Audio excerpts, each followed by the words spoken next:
Vamos agora para o estudo do capítulo 24, que é formado por 51 versículos. Há um detalhe importante: todos os capítulos estudados até agora estão aí no playlist para você.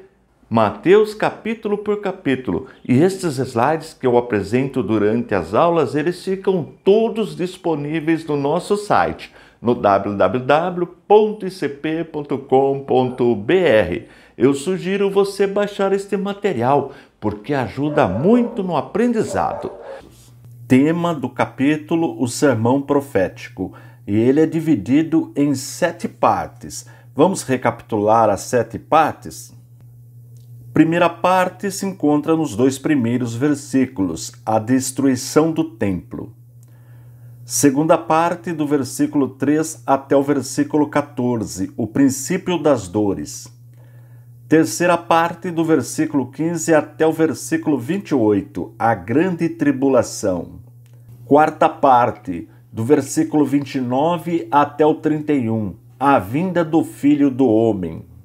Quinta parte, do versículo 32 até o 35, a parábola da figueira.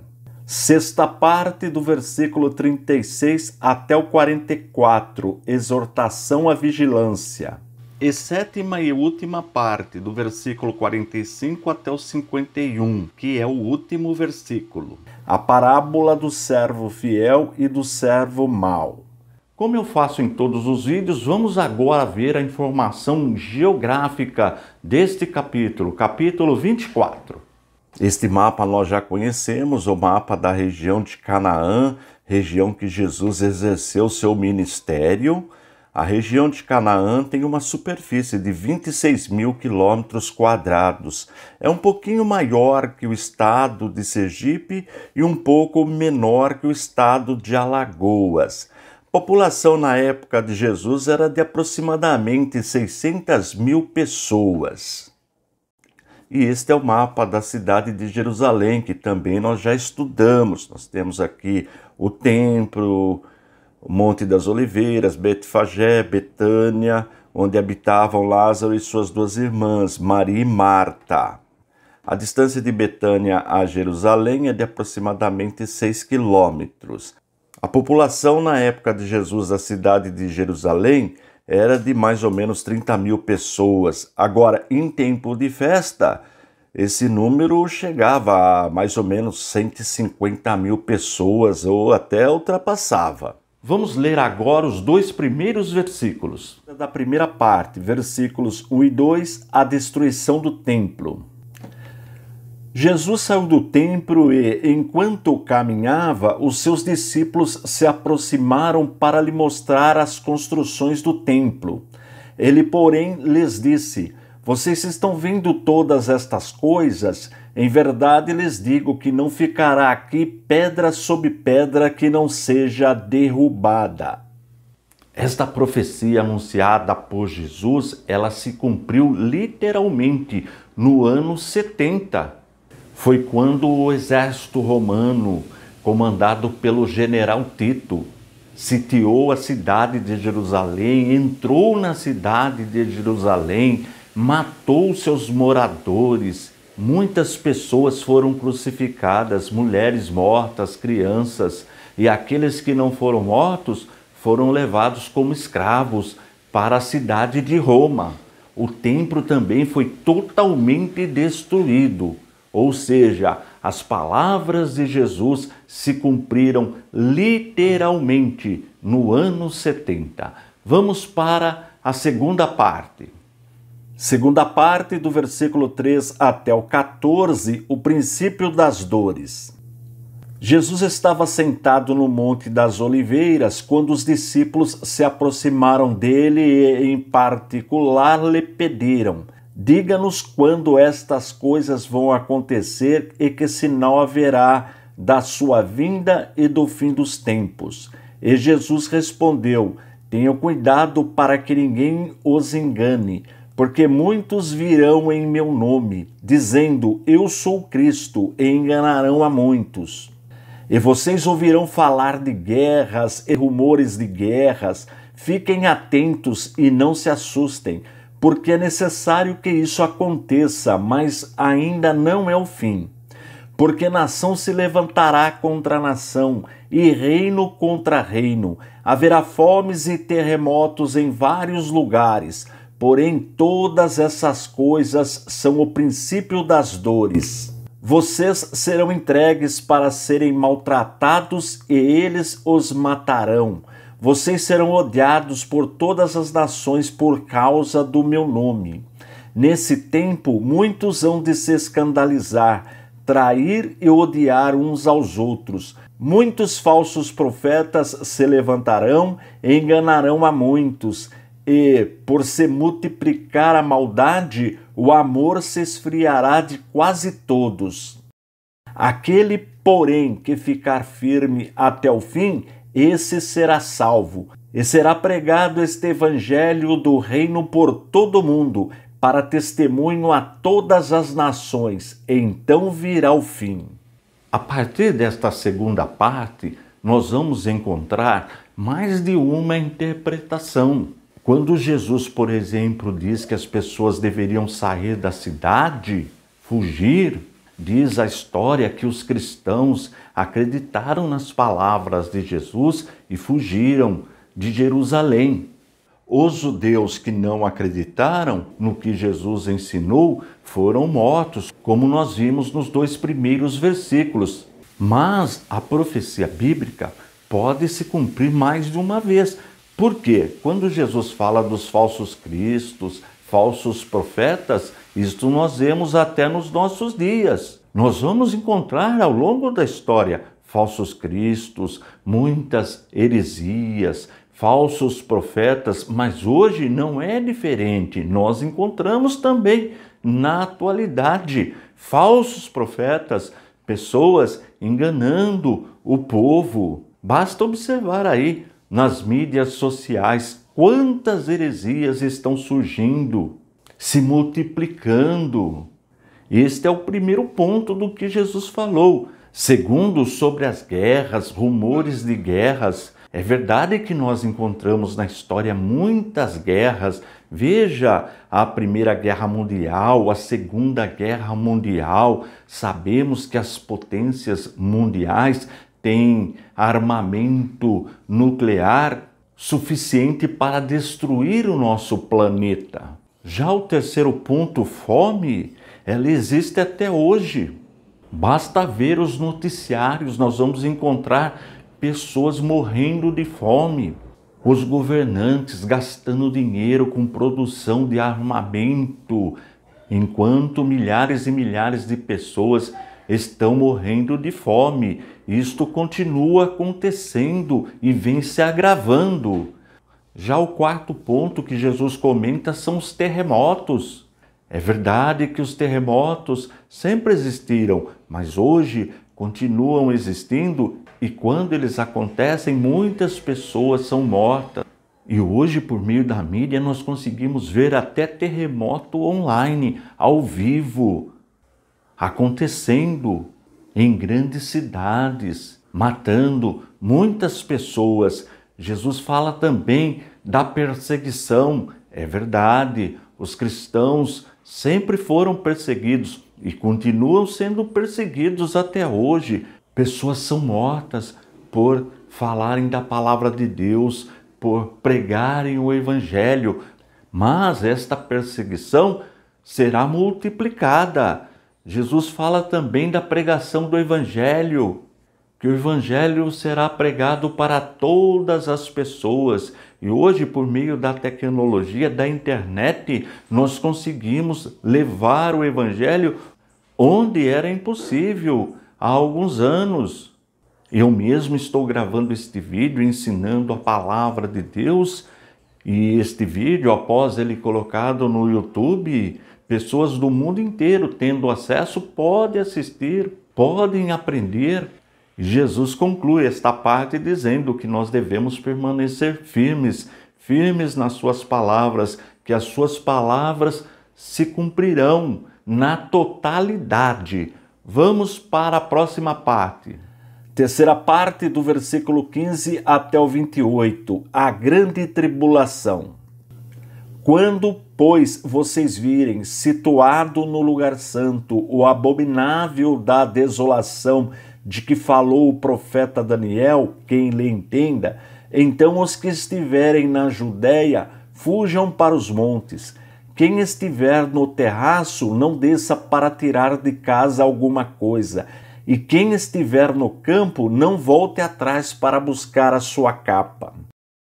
Ai das que estiverem grávidas e das que amamentarem naqueles dias. Orem para que a fuga de vocês não aconteça no inverno, nem no sábado, porque nesse tempo haverá grande tribulação, como nunca houve desde o princípio do mundo até agora e nunca jamais haverá.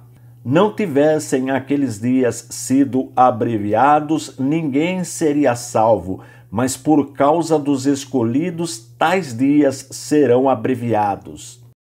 Então, se alguém disser a vocês, olhem, aqui está o Cristo, ou ali está ele, não acreditem, porque surgirão falsos cristos e falsos profetas, operando grandes sinais e prodígios, para enganar, se possível, os próprios eleitos. Eis que tenho predito isso a vocês. Portanto, se disserem a vocês, eis que ele está no deserto, não vão lá. Ou se disserem, eis que ele está no interior da casa, não acreditem. Porque assim como o relâmpago sai do oriente e brilha até o ocidente, assim será a vinda do Filho do Homem. Onde estiver o cadáver, ali se ajuntarão os abutres. Não tem como negar que foi uma grande tribulação quando o general Tito, com o seu exército, o exército romano, invadiu a cidade de Jerusalém, destruiu o templo, matou milhares de pessoas, escravizou outras. Mas, já levando para a escatologia, para o futuro, haverá grande tribulação, sim. Quando o anticristo dominar o mundo, que é a besta que emergiu do mar, também o falso profeta, que é a besta que emergiu da terra. Tudo isso nós estudamos no livro de Apocalipse. Eu tenho aí no canal um playlist com os 404 versículos do livro de Apocalipse, comentado versículo por versículo. Eu vou deixar aí na descrição este playlist para você ver com mais detalhe sobre estes falsos profetas, o domínio do anticristo, a volta de Jesus que acontecerá de forma repentina. E sobre o texto que Jesus fala dos abutres, abutre é semelhante aos urubus que nós temos no Brasil. Uma das interpretações é que estas aves, quando vê um cadáver, elas se ajuntam sobre este cadáver. E uma das interpretações seria que os crentes, a igreja, se reunirá com Cristo nas nuvens no arrebatamento, mas é uma das interpretações. Existem outras que você pode encontrar também na literatura, desenvolvidas por homens piedosos, tementes a Deus, nós respeitamos também. Vamos em frente. Quarta parte, do versículo 29 até o 31, a vinda do Filho do Homem.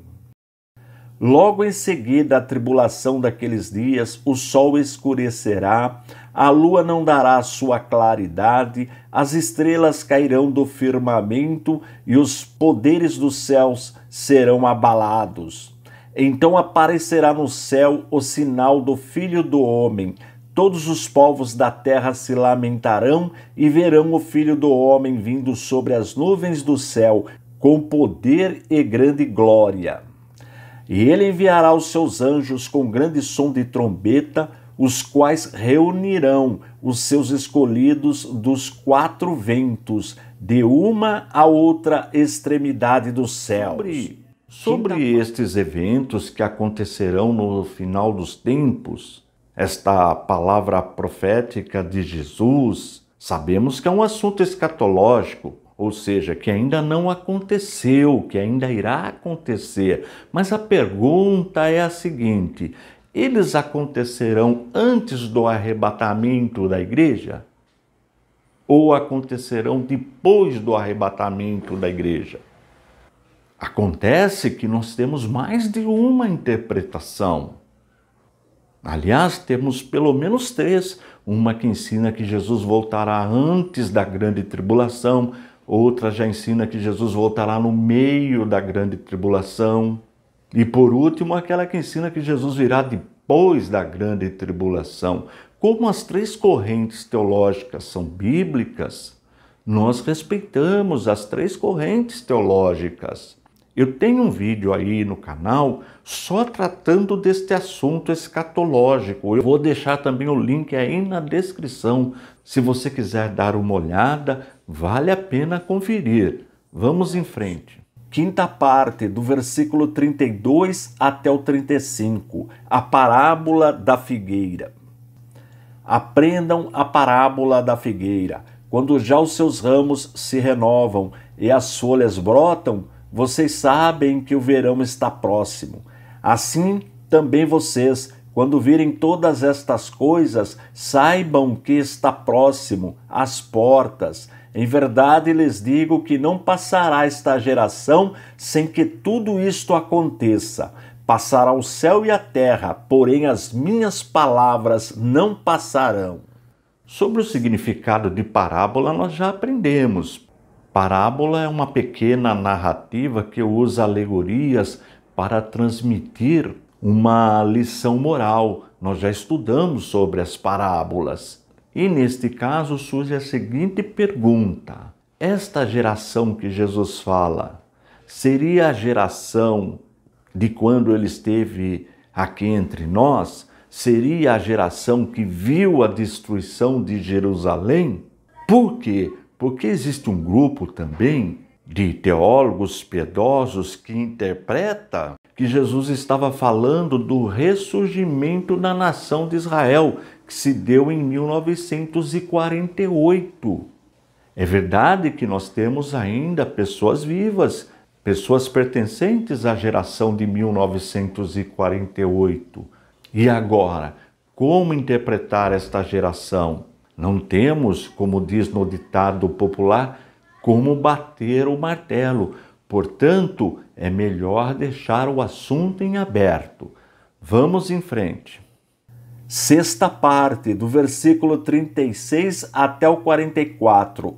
Exortação à vigilância. Mas a respeito daquele dia e hora ninguém sabe, nem os anjos dos céus, nem o Filho, senão o Pai. Pois, assim como foi nos dias de Noé, assim será também a vinda do Filho do Homem. Pois, assim como nos dias anteriores ao dilúvio, comiam e bebiam, casavam e davam-se em casamento até o dia em que Noé entrou na arca. E não o perceberam, até que veio o dilúvio e os levou a todos. Assim será também a vinda do Filho do Homem. Então 2 estarão no campo, um será levado e o outro será deixado. 2 mulheres estarão trabalhando no moinho, uma será levada e outra será deixada. Portanto, vigiem, porque vocês não sabem em que dia virá o Senhor de vocês. Porém, considerem isto: se o pai de família soubesse a que hora viria o ladrão, vigiaria e não deixaria que a sua casa fosse arrombada. Por isso, estejam também vocês preparados, porque o Filho do Homem virá a hora em que vocês menos esperam. Bem, nós aprendemos que a volta de Jesus será de forma repentina, que as pessoas não estarão esperando. Foi como aconteceu no dilúvio. As pessoas não acreditavam que haveria um dilúvio, estavam vivendo normalmente e foram pegas de surpresa. Da mesma forma será a volta de Jesus. Agora é importante esclarecer que a igreja está atenta, porque Deus sempre avisa para a igreja o que ele vai realizar, o que ele vai fazer. Portanto, o cristão genuíno, o cristão comprometido com a palavra de Deus, sempre estará vigiando, sempre estará atento. Isto é muito importante. Eu sempre tenho dito que o livro de Apocalipse é um livro super atual e deve ser estudado pela igreja. Nós vimos isto nas aulas do livro de Apocalipse. Como eu já disse, o playlist ficará aí na descrição. Vamos para a última parte. Sétima e última parte, do versículo 45 até o 51. A parábola do servo fiel e do servo mau. Quem é, pois, o servo fiel e prudente, a quem o Senhor deixou encarregado dos demais servos para lhes dar o sustento a seu tempo? Bem-aventurado aquele servo a quem seu senhor, quando vier, achar fazendo assim.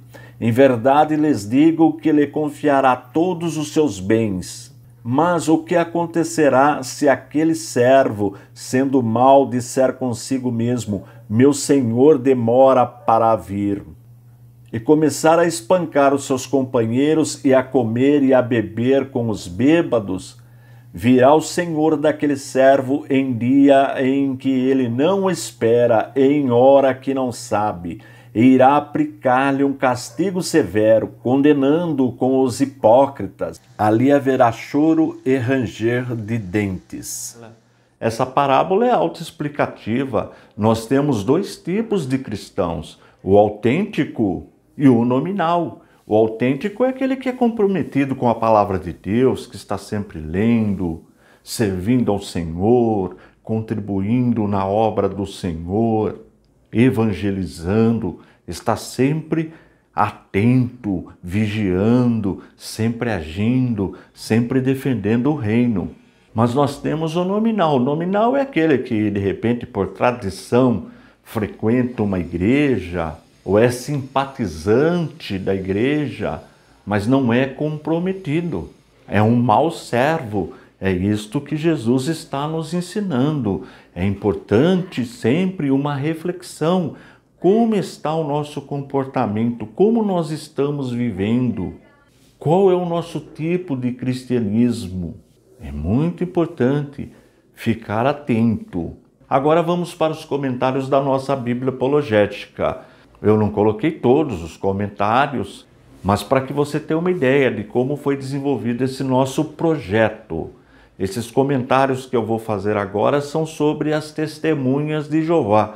Com todo respeito, é claro, eu vou mostrar como elas interpretam alguns versículos deste capítulo e a resposta apologética, a resposta de defesa. Confira. Comentário dos versículos 3 e 4. Que sinal haverá da tua vinda? Testemunhas de Jeová. Na tradução do Novo Mundo, o termo grego parousia é traduzido por presença.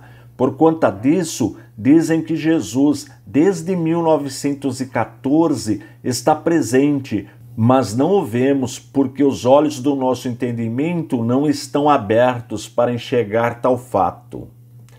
Resposta apologética. A palavra parousia é encontrada 24 vezes nas Escrituras. Na versão ACF é traduzida 22 vezes por vinda e apenas 2 por presença. Entretanto, a tradução do Novo Mundo sempre traduz parousia por presença, com a alegação de que a vinda ou presença de Cristo é percebida com os olhos do entendimento. As testemunhas de Jeová por muitos anos acreditaram que esta presença ocorreu em 1874. Mas agora mudaram para 1914.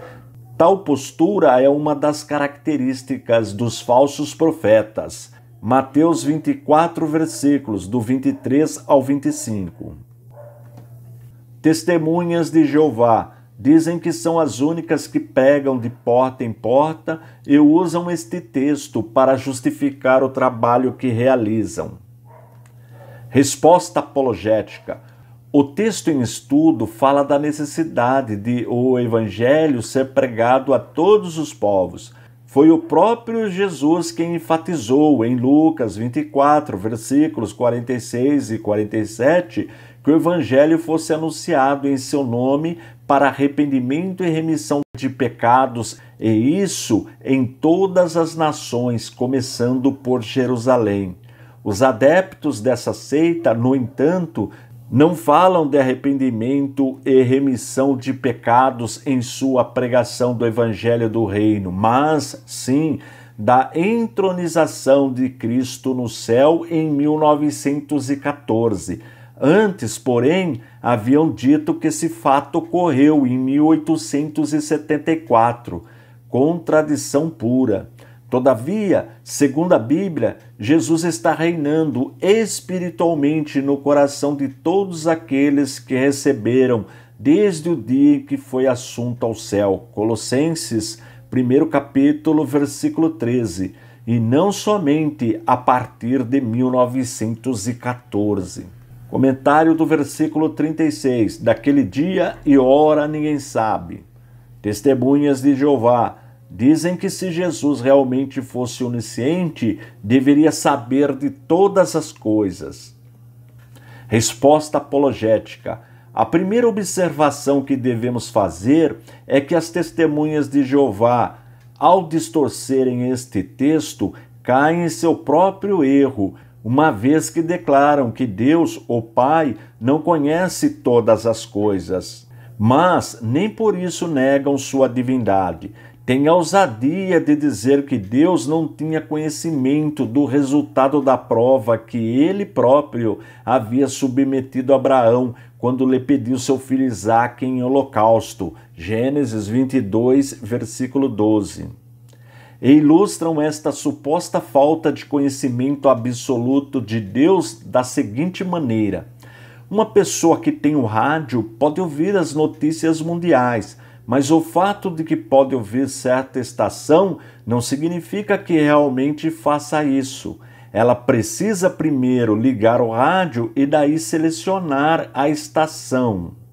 Da mesma forma, Jeová tem a capacidade de predizer eventos, mas a Bíblia mostra que ele faz uso seletivo e com descrição desta capacidade que tem, com a devida consideração pelo livre-arbítrio com que dotou suas criaturas humanas. Como desejam, então, neste versículo, negar a divindade do Senhor Jesus, na verdade, a missão de Jesus era glorificar o Pai. João, capítulo 5, versículos 30 e 43. Estava, naquele momento, falando como homem, mas, como Deus que era, conhecia os corações. Marcos, capítulo 2, versículo 8, perdoava pecados. Mateus, capítulo 9, versículo 6, entre outros milagres e prodígios. Assim, o texto em destaque, em nenhuma circunstância, depõe contra a natureza divina de Jesus. Este capítulo é formado por 46 versículos. Vamos agora para a leitura da parábola das 10 virgens. Do primeiro versículo até o versículo 13, a parábola das 10 virgens. Então o reino dos céus será semelhante a 10 virgens que, pegando as suas lamparinas, saíram ao encontrar-se com o noivo. 5 delas eram imprudentes e 5 prudentes. As imprudentes, ao pegar as suas lamparinas, não levaram óleo consigo. Mas as prudentes, além das lamparinas, levaram óleo nas vasilhas. E, como o noivo estava demorando, todas ficaram sonolentas e adormeceram.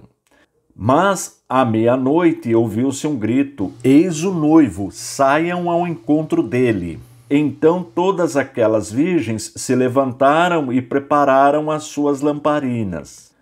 As imprudentes disseram às prudentes: deem a nós um pouco do óleo que vocês trouxeram, porque as nossas lamparinas estão se apagando.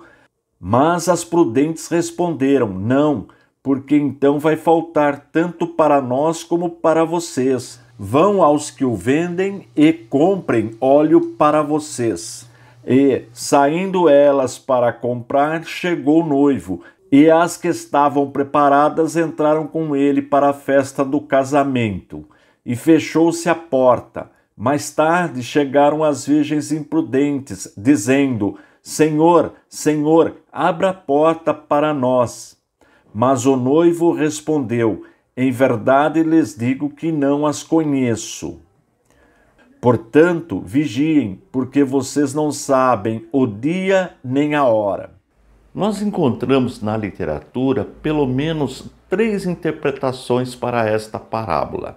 Uma delas diz que as 10 virgens representam o povo judeu.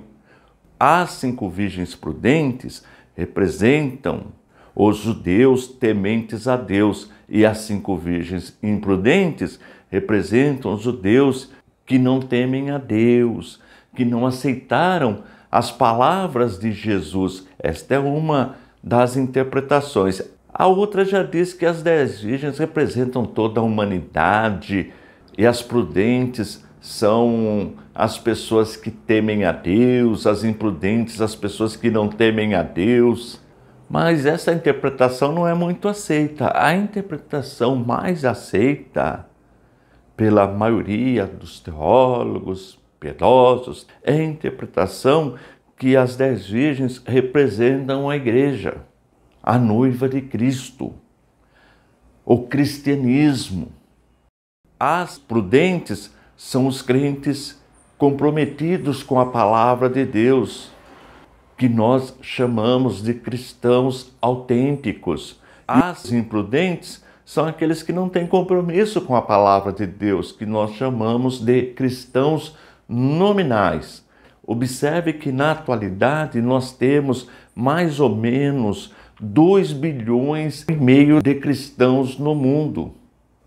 É a maior religião do mundo.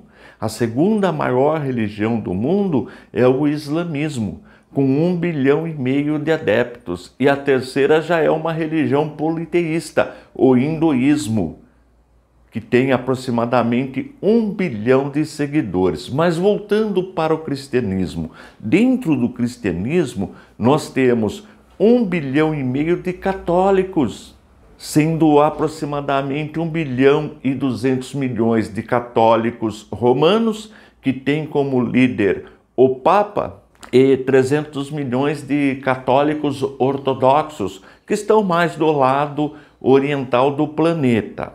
Já o protestantismo gira em torno de 1 bilhão de seguidores. Agora, dentro do protestantismo, nós temos uma parte que crê que a Bíblia é a palavra de Deus e uma outra parte que crê que a Bíblia contém a palavra de Deus, que não considera a Bíblia toda como sendo a palavra de Deus. Percebeu a diferença? Voltando para a parábola das 10 virgens, 5 eram prudentes, que nesta interpretação significa o cristão comprometido com a palavra de Deus, o cristão autêntico, o cristão que é guiado pelo Espírito Santo, o cristão sincero. Já as 5 virgens imprudentes representam aqueles que não são comprometidos com a palavra de Deus, que nós chamamos de cristão nominal, que está na igreja de repente por tradição, porque é simpatizante, mas não pratica o cristianismo de verdade, não segue a orientação do Espírito Santo, que é o mestre da igreja. É assim que esta parábola é interpretada, é a interpretação mais aceita. E veja que o noivo representa Jesus, a volta de Jesus. Logo, ser prudente significa estar vigiando, estar aguardando a volta, o arrebatamento da igreja. Observe, por exemplo, no Brasil, nem todos estão comprometidos com a palavra de Deus. Muitos estão até brincando com o Evangelho, escandalizando o Evangelho, ensinando heresias. Não precisa ir muito longe, é só acessar com o celular as mídias sociais, no próprio YouTube. Você vai encontrar cristãos que não são autênticos, que não são comprometidos com a palavra de Deus. É desta forma que é interpretada esta parábola.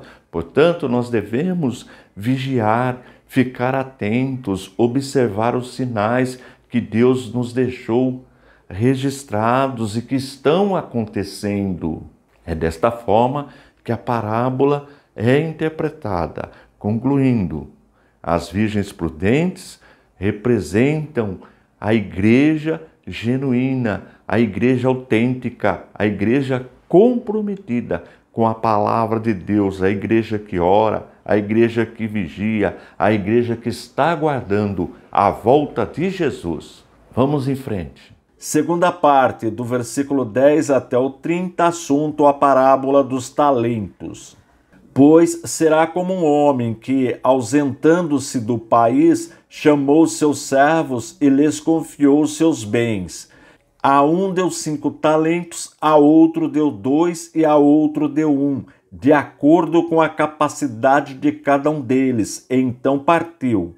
O servo que tinha recebido 5 talentos saiu imediatamente a negociar com eles e ganhou outros 5. Do mesmo modo, o que tinha recebido 2 ganhou outros 2.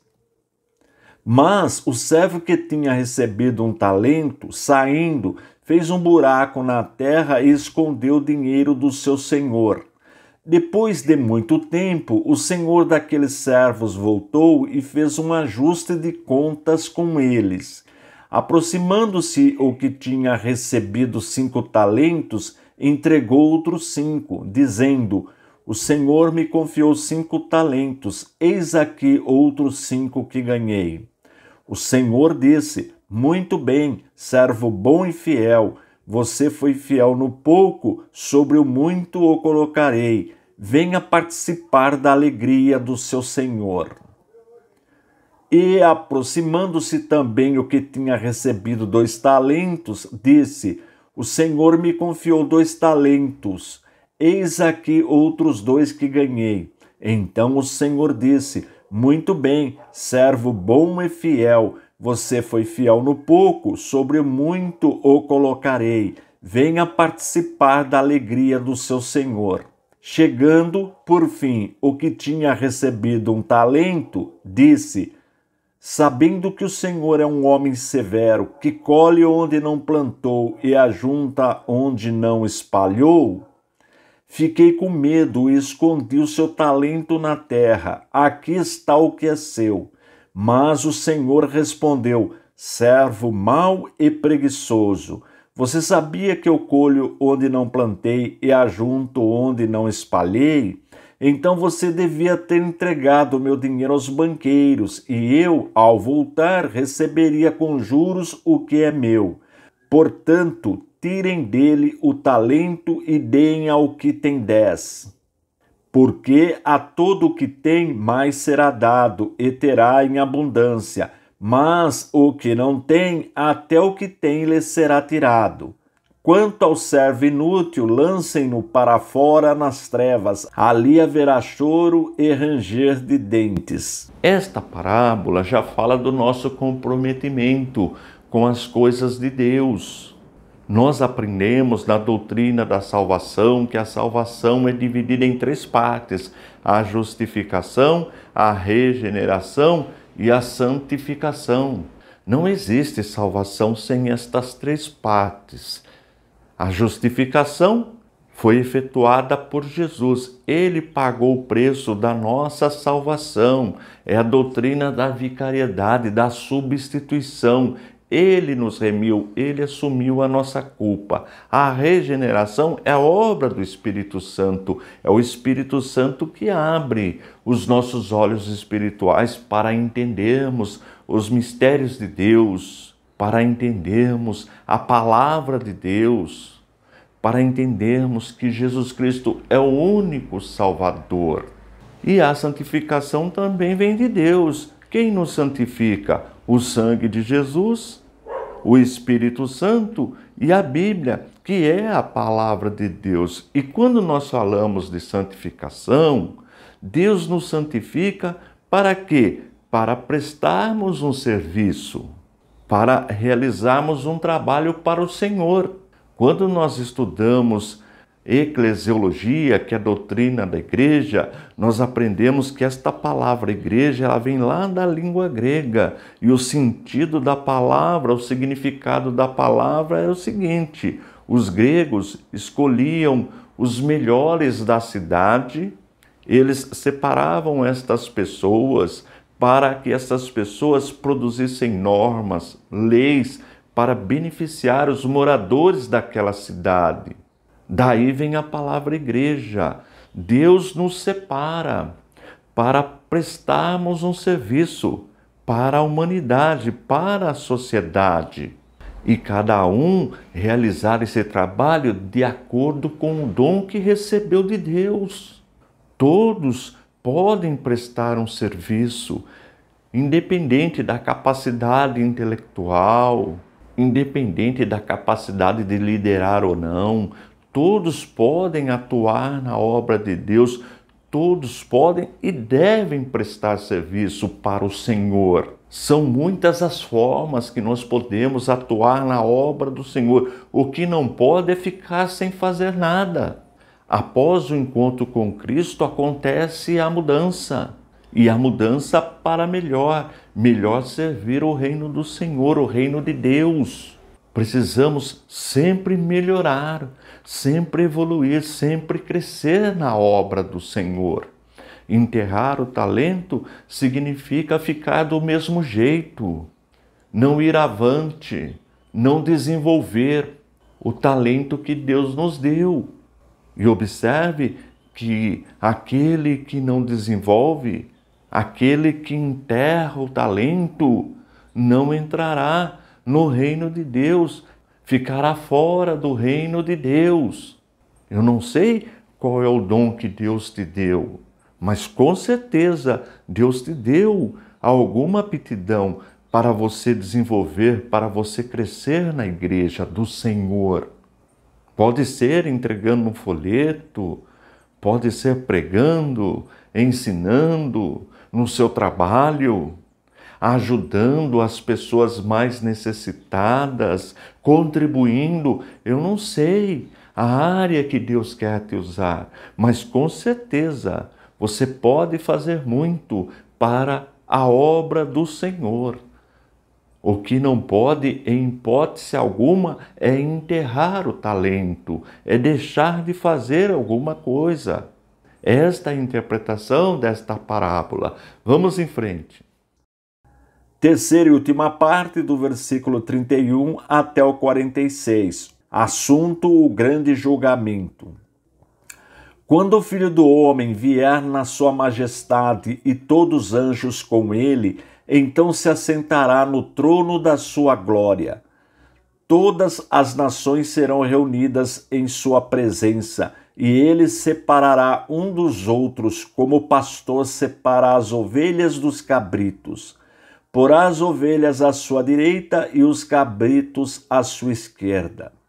Então o rei dirá aos que estiverem à sua direita: venham, benditos de meu Pai, venham herdar o reino que está preparado para vocês desde a fundação do mundo. Porque tive fome e vocês me deram de comer, tive sede e vocês me deram de beber. Eu era forasteiro e vocês me hospedaram. Eu estava nu e vocês me vestiram. Enfermo e me visitaram. Preso e foram me ver. Então os justos perguntarão: quando foi que vimos o Senhor com fome e lhe demos de comer? Ou com sede e lhe demos de beber? E quando foi que vimos o Senhor como forasteiro e o hospedamos? Ou nu e o vestimos? E quando foi que vimos o Senhor enfermo ou preso e fomos visitá-lo? O rei, respondendo, lhes dirá: em verdade lhes digo que, sempre que o fizeram a um destes meus pequeninos irmãos, foi a mim que o fizeram. Então o rei dirá também aos que estiverem à sua esquerda: afastem-se de mim, malditos, para o fogo eterno, preparado para o diabo e seus anjos. Porque tive fome e vocês não me deram de comer, tive sede e vocês não me deram de beber. Sendo forasteiro, vocês não me hospedaram. Estando nu, vocês não me vestiram. Achando-me enfermo e preso, vocês não foram me ver. E eles lhe perguntarão: quando foi que vimos o Senhor com fome, com sede, forasteiro, nu, enfermo ou preso e não o socorremos? Então o rei responderá: em verdade lhes digo que, sempre que o deixaram de fazer a um destes mais pequeninos, foi a mim que o deixaram de fazer. E estes irão para o castigo eterno, porém os justos irão para a vida eterna. Este grande julgamento tem mais de uma interpretação. Normalmente, a corrente pentecostal interpreta como estes pequeninos irmãos sendo o povo judeu e levam este evento para a grande tribulação que ainda irá acontecer. Ensinam que na grande tribulação o povo judeu será perseguido, muitos serão presos, muitos passarão fome, terão sede. E os que fizeram o bem são as pessoas que ajudaram o povo judeu. É uma interpretação importante considerada, mas também há uma interpretação mais abrangente, que significa este irmão pequenino, nosso próximo. Veja que a igreja tem esse papel social, esse papel de ajudar o próximo, ajudar as pessoas que estão presas. Muitas igrejas atuam nesta área, ajudar os orfanatos, as viúvas, os asilos, os moradores de rua. Já é uma interpretação mais abrangente. Observe, por exemplo, o que está acontecendo com os nossos irmãos brasileiros que estão lá no estado do Rio Grande do Sul. A catástrofe, o desastre. Irmãos brasileiros que perderam tudo. Só sobrou a roupa do corpo. E nós, cristãos, ficaremos omissos? Não, a igreja deve estar envolvida nesta ajuda humanitária. Os líderes devem sim fazer campanhas para arrecadar alimentos, água, o que é muito importante neste momento, doações de recursos financeiros, vestimentas, móveis. Eles precisam de tudo. Encontramos no dia a dia pessoas necessitadas, carentes. E o texto também fala da separação das ovelhas dos cabritos. Ovelha é um animal dócil, já o cabrito é um animal mal cheiroso, um animal desobediente. E o crente, o cristão genuíno, é comparado com a ovelha. O crente precisa de humildade, ser sensível, obedecer à palavra de Deus. E veja que ficarão de fora estas pessoas que vivem murmurando, trazendo escândalo na igreja, que não tem compromisso com a obra de Deus, vive xingando os outros, desprezando os outros. Este não é o comportamento do cristão genuíno.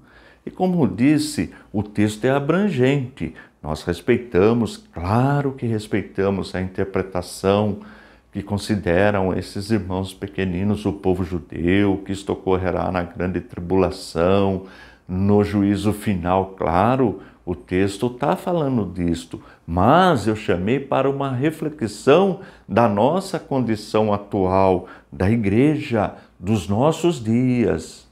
Será que nós estamos, enquanto igreja, realmente ajudando as pessoas necessitadas? É apenas para uma reflexão dentro deste texto. Vamos agora para o nosso comentário apologético. Eu estou fazendo isso nos livros do Antigo Testamento e também do Novo Testamento. Estes comentários, eles estão na nossa Bíblia apologética. o maior lançamento editorial da nossa instituição, do ICP, Instituto Cristão de Pesquisas, que já completou 40 anos no Brasil, sempre ajudando a igreja brasileira no ensino da palavra de Deus e no combate às seitas heresias. E se você adquirir um exemplar, você estará ajudando a manter a nossa instituição. Eu sempre digo, o ICP é um ministério, mas não é uma igreja. A igreja sim vive de ofertas, de dízimos, mas a estratégia que Deus nos deu foi produzir literatura, produzir material didático, sempre para ajudar. Portanto, você adquirir uma Bíblia, você estará ajudando a manter o nosso ministério. Você pode adquirir pelo nosso site, www.icp.com.br, ou pelo nosso WhatsApp, o 21 98622 3266. Vamos para o comentário. As 10 virgens. Vamos ver como a Nova Era interpreta esta parábola. Lança a mão desta parábola para dizer que alguns estão preparados para a nova era de Aquários. Outros, no entanto, devido às crenças cristãs que professam, deixarão suas lâmpadas se apagarem. Resposta apologética, resposta de defesa. A parábola das 10 virgens foi contada por Jesus para ilustrar a vigilância que seus seguidores devem ter quanto à sua segunda vinda. Jesus virá buscar o seu povo que estiver aguardando a bem-aventurada esperança e o aparecimento da glória do grande Deus e nosso Salvador Jesus Cristo. Tito 2, versículo 13. Em nada se refere ao novo tempo em que seus ensinamentos e preceitos deixarão de ter validade. O céu e a terra passarão, mas as minhas palavras não hão de passar. Mateus capítulo 24, versículo 35. E irão estes para o tormento eterno. Versículo 46. Vamos ver como as testemunhas de Jeová interpretam esse texto. Afirmam que não haverá nenhum castigo eterno para os malfeitores. Em sua versão bíblica, usam a seguinte expressão: e estes partirão para o decepamento eterno, mas os justos para a vida eterna. Resposta apologética, resposta de defesa. Autoridades gregas concordam que o significado aqui é castigo, um ato consciente eterno em sua natureza. O que nos diz o contexto geral das Escrituras? Em primeiro lugar, que o homem rico morreu e foi para o inferno e ali padeceu em plena consciência. Lucas capítulo 16, versículos do 22 ao 28. Não há nenhuma indicação no texto em estudo de que um dia esse sofrimento cessaria ou que não haveria sofrimento. Em segundo, temos as repetidas declarações de Jesus. Ali haverá pranto e ranger de dentes. Aí vem as referências. Situação que indica claramente que as pessoas lançadas no inferno estarão conscientes. E, em terceiro, o inferno, assim como a vida eterna, será uma condição vivida para sempre por todos aqueles que forem lançados lá. Mateus capítulo 25, versículo 41. Então, se o castigo é eterno, isto significa que está condicionado à existência do indivíduo, segundo Tessalonicenses, 1º capítulo, versículo 9. As pessoas não deixarão de existir ao serem lançadas no inferno, antes hão de permanecer ali para sempre e em plena consciência, conforme dizem as Escrituras, Apocalipse, capítulo 19, versículo 20, capítulo 20, versículo 10. Jesus ensinou que o inferno é um lugar de chamas inextinguíveis. Marcos capítulo 9, versículos do 43 ao 48. Estas chamas perpétuas não teriam nenhum sentido se os corpos lançados no inferno não tivessem almas para sofrer a punição. Segundo a Bíblia, as almas que forem para este lugar de sofrimento não serão aniquiladas, mas viverão em tormentos para sempre. Aí vem as referências. Na próxima aula nós já vamos para o capítulo 26. Observe que só tem mais 3 capítulos para estudarmos em Mateus, capítulo 26, 27 e 28. E não me esqueça de acessar o nosso site www.icp.com.br e baixar estes slides. Você pode fazer a leitura por meio deles e com certeza vai ajudar muito no seu aprendizado. Se possível, faça a leitura com uma outra versão. Eu estou usando a João Ferreira de Almeida atualizada. E lendo em outra versão, você vai aprender ainda mais. Estou indo embora. Forte abraço e fique na paz de nosso Senhor e Salvador Jesus Cristo.